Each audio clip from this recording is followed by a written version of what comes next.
পাকিস্তানকে বেঈমান বলছে অন্যান্য দেশ এবং ইরান। আসিম মুনির অর্থাৎ পাকিস্তানের গোয়েন্দা প্রধান, তার সঙ্গে বৈঠক হয়। এই ট্রাম্পের যে বৈঠক, তার সঙ্গে মধ্যাহ্নভোজের সঙ্গে একটা বৈঠক হয়। এই বৈঠকে রীতিমতো পাকিস্তান ঘুরে যায়। এইবার ট্রাম্পকে শান্তির নোবেলের জন্য আবেদন করলো। পাকিস্তান ট্রাম্পের যতই কাছে ঘেঁচুক না কেন, পাকিস্তান বিপদে পড়বে আরো 2-3 জায়গা থেকে। এই যে পাকিস্তান, তারা বেঈমান, বেঈমানি তাদের রক্তে আছে। সিএন ডিজিটালে আপনাদের স্বাগত। নমস্কার, আমি মণি ভট্টাচার্য। কোনো রঙিন খবর নয়, সাদা কালো আসল খবর নিয়ে আপনাদের দরবারে, যে খবর আপনাদের ভাবাবে, ঠিক এইরকমই একটা খবর নিয়ে আজ আমি এই অনুষ্ঠানে। পাকিস্তান ইতিমধ্যে যে কর্মকাণ্ড চালিয়ে যাচ্ছে, তাতে পাকিস্তানকে বেঈমান ছাড়া আর কিছু বলছে না গোটা বিশ্ব। এবং শুধু গোটা বিশ্ব নয়, পাকিস্তানের যে বন্ধু দেশগুলো, অর্থাৎ যদি দেখা যায় তেহরান অর্থাৎ ইরান বা জর্ডান বা বিভিন্ন দেশ যারা পাকিস্তানের বন্ধু দেশ ছিল, যারা পাকিস্তানের সঙ্গে রীতিমতো পাকিস্তান তাদের সঙ্গে অ্যাক্টিং করতো অ্যাজ এ ফ্রেন্ড, তারা এইবার তাদেরকে বেঈমান বলতে শুরু করেছে। অর্থাৎ পাকিস্তানকে বেঈমান বলতে শুরু করেছে তেহরান সহ বিভিন্ন দেশ, এবং গোটা বিশ্বের বিভিন্ন মুসলিম কান্ট্রি এবার পাকিস্তানকে বেঈমান বলতে শুরু করেছে। তার কারণ আছে, একটা স্পষ্ট কারণ। এবং যে বিষয়ে আজ আমি আলোচনা করব, তার অন্যতম আলোচনা এই বিষয়কে কেন্দ্র করে, যে পাকিস্তানকে বেঈমান বলছে অন্যান্য দেশ এবং ইরান, এবং রীতিমতো পাকিস্তান বেঈমানি করেছে এই ইরান সহ বিভিন্ন দেশের সঙ্গে, যেখানে ইরান থেকে বিভিন্ন তেল সামগ্রী সহ বিভিন্ন খনিজ সম্পদ পৌঁছে যেত পাকিস্তানে। এইবার সেই পাকিস্তান ইরানের সঙ্গে বেঈমানি করলো। আমি এই আলোচনা শুরুতে প্রথম যেটা বলতে চাইবো, যে আমেরিকার যে ভূমিকা, ইসরায়েল এবং ইরানের যে সংঘর্ষ, সেই সংঘর্ষে একটা গুরুত্বপূর্ণ ভূমিকায় তারা আসতে চলেছে। আমরা দেখেছি এর আগে ট্রাম্প রীতিমতো হুমকি দিয়েছে ইরানকে। ইরানের বিভিন্ন ক্ষেত্রে খামেনেইকে হত্যার ছাড়াও বিভিন্ন ক্ষেত্রে ইরানকে একেবারে ধ্বংস করে দেওয়ার হুমকি দিয়েছে। তার কারণ এই ইউরেনিয়াম সমৃদ্ধকরণ, এবং এই ইউরেনিয়াম সমৃদ্ধকরণকে কেন্দ্র করেই কিন্তু ইরান এবং ইসরায়েলের মধ্যে যে সংঘাত চরমে, সেই সংঘাত ইতিমধ্যে আমরা দেখেছি বিভিন্ন ক্ষেত্রে ব্যালিস্টিক মিসাইল চার্জ থেকে শুরু করে বিভিন্ন ক্ষেপণাস্ত্র দুই দেশের মধ্যে যুদ্ধস্বরূপ চালানো হচ্ছে, বা যুদ্ধস্বরূপ এই দুই দেশ একে অপরের বিরুদ্ধে এই মিসাইল চার্জ করছে বা যুদ্ধ করছে। এবং এই পরিস্থিতিতে দাঁড়িয়ে বিভিন্ন ক্ষেপণাস্ত্র সহ যে যুদ্ধ তারা চালিয়ে যাচ্ছে, সেইখানে দাঁড়িয়ে ইসরায়েলকে প্রত্যক্ষ হোক পরোক্ষভাবে সাপোর্ট করছে আমেরিকা। এবং এইখানেই সমস্যা, এবং এইখানে দেখা গিয়েছে কয়েকদিন আগের গল্প আমি বলছি, কয়েকদিন আগেই ইরানকে সমর্থন করে ইরানের উপর যে ইসরায়েলের হামলা, একেবারে সেই হামলার বিরুদ্ধে পাকিস্তানকে বলতে শোনা গিয়েছে যে পাকিস্তান এই ইসরায়েল যে হামলাটা করেছে, সেই হামলা একেবারে নিন্দনীয়, এবং রীতিমতো তারা ইরানের হয়ে যদি প্রয়োজন পড়ে ইসরায়েলে পরমাণু হামলা করবে। এই বিষয়টা কিন্তু সামনে আসছিল। এই জায়গায় দাঁড়িয়ে যে তথ্য আমাদের কাছে উঠে আসছে, যে সম্প্রতি আসিম মুনির অর্থাৎ পাকিস্তানের গোয়েন্দা প্রধান, তার সঙ্গে বৈঠক হয়। এই ট্রাম্পের যে বৈঠক, তার সঙ্গে মধ্যাহ্নভোজের সঙ্গে একটা বৈঠক হয়। এই বৈঠকে রীতিমতো পাকিস্তান ঘুরে যায়।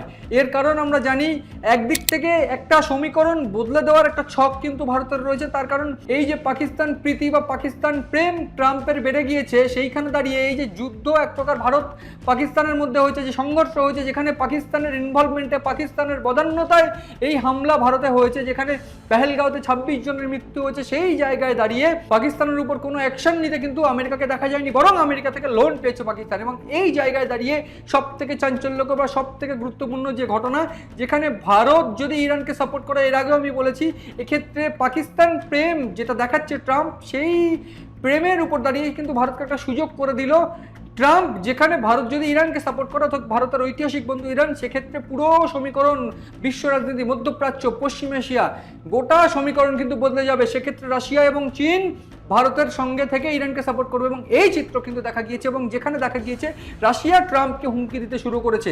রাশিয়ার তরফ থেকে যে হুমকি ট্রাম্পকে দেওয়া হয়েছে, যে কোনোভাবে ইরানের উপর যে হামলা, সেই হামলা ইসরায়েলকে মদদ দেওয়া যাবে না। এবং এই যে হুমকি, সেই হুমকির পর ট্রাম্প কিন্তু 14 দিন সময় নিয়ে নিয়েছে। এবং এই জায়গায় দাঁড়িয়ে এইবার পাকিস্তানের বেঈমানি আমি কেন বলছি একটু আলোচনা করবো। এবং পাকিস্তান কেন বেঈমান, তার কারণ তেহরান অর্থাৎ ইরানকে এক জায়গায় বলছে যে আমরা তোমাদের সঙ্গে আছি, আমরা একসঙ্গে শিয়া কমিউনিটি, আমরা ইসরায়েল ইহুদি কমিউনিটির যে হামলা, এই হামলা রুখবো নয়, শুধু প্রয়োজনে আমরা ক্ষেপণাস্ত্র হামলা করবো, প্রয়োজনে ইরানের সঙ্গে ইরানের হয়ে লড়াই করব।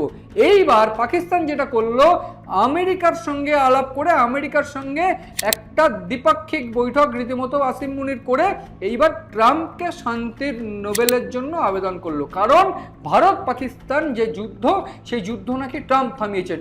অথচ এই যুদ্ধ কিন্তু পাকিস্তান অনুরোধ করেছিল ভারতকে, সেই জন্য থেমেছে। একটা কূটনৈতিক চাল, যেটা একেবারে ঘৃণ্য নোংরা একটা চাল পাকিস্তান চালছে, যেখানে গোটা বিশ্বের কাছে, নিজের দেশের কাছে প্রমাণ করতে চাইছে যে এই যুদ্ধ ট্রাম্পের মধ্যস্থতা থেমেছে। অথচ এই যুদ্ধ কিন্তু ভারত থামিয়েছে, তার কারণ পাকিস্তান সংঘর্ষ বিরতি চেয়ে অনুরোধ করেছে। এই বিষয়টা ট্রাম্পকে ওভার দ্য টেলিফোন মোদি একেবারে পরিষ্কার জানিয়েছে।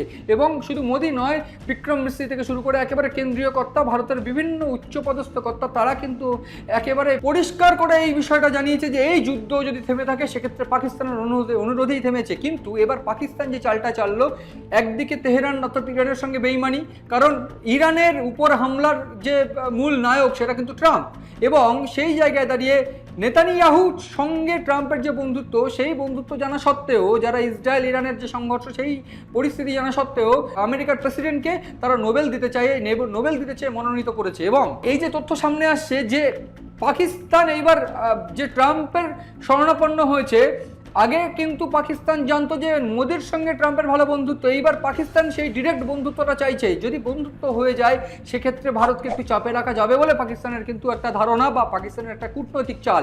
কিন্তু একটু বলে রাখা ভালো যে পাকিস্তান ট্রাম্পের যতই কাছে ঘেঁষুক না কেন, পাকিস্তান বিপদে পড়বে আরও 2-3 জায়গা থেকে।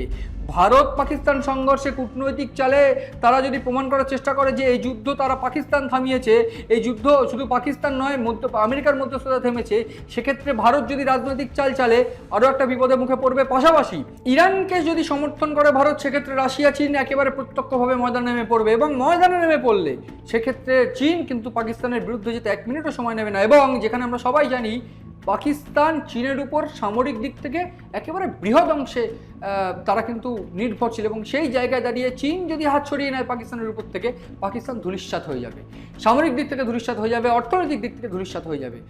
এই জায়গায় দাঁড়িয়ে একটা রাজনৈতিক চাল, রাশিয়ার সঙ্গে ভারত এবং চীন যদি যুক্ত হয়ে যায়, সেক্ষেত্রে ইরানের সমর্থন যদি করে, সেক্ষেত্রে ইসরায়েলের এবং ট্রাম্পের যেমন চাপ আছে, পাশাপাশি চীন সেই ক্ষেত্রে ভারতের সঙ্গে বন্ধুত্বের খাতিরে সেক্ষেত্রে পাকিস্তানের উপর থেকে হাত কিন্তু সরিয়ে নেবে। এর আগে আমরা শুনেছি যে নরেন্দ্র মোদী পরিষ্কার করে বলেছেন বিভিন্ন সংবাদ মাধ্যমে যে এই যে পাকিস্তান, তারা বেইমানি তাদের রক্তে আছে, এবং এই জায়গায় দাঁড়িয়ে পাকিস্তান ফের তেহরান ও ইরানের সঙ্গে বেইমানি করলো। এই পর্যায়ে পাকিস্তানকে যোগ্য জবাব কিন্তু দেওয়া হবে, এবং এক্ষেত্রে যদি পাকিস্তান যে রাজনৈতিক কূটনৈতিক চাল চলেছে, সেই রাজনৈতিক কূটনৈতিক চাল কিন্তু একটা বুমেরাং হয়ে তাদের দিকে ফিরে যেতে পারে।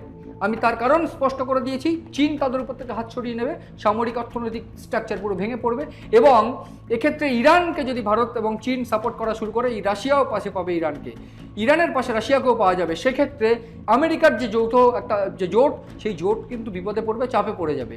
এই অবস্থায় দাঁড়িয়ে যে কূটনৈতিক পরিস্থিতি সেটা কোন দিকে গড়ায় সেটা ভীষণ গুরুত্বপূর্ণ, এবং এই যে পাকিস্তানের বেইমানি, সেই বেইমানি ইরান মনে রাখবে কিনা, এবং যুদ্ধ বা এই গোটা পরিস্থিতিতে ইরান ফের পাল্টা পাকিস্তানকে এই বেইমানির জবাব কিভাবে দেবে, সেটাও কিন্তু ভীষণ গুরুত্বপূর্ণ। এই গোটা ঘটনার নজর রয়েছে আমাদের, নজর রাখুন আপনারাও সিএন ডিজিটালের পাতায়।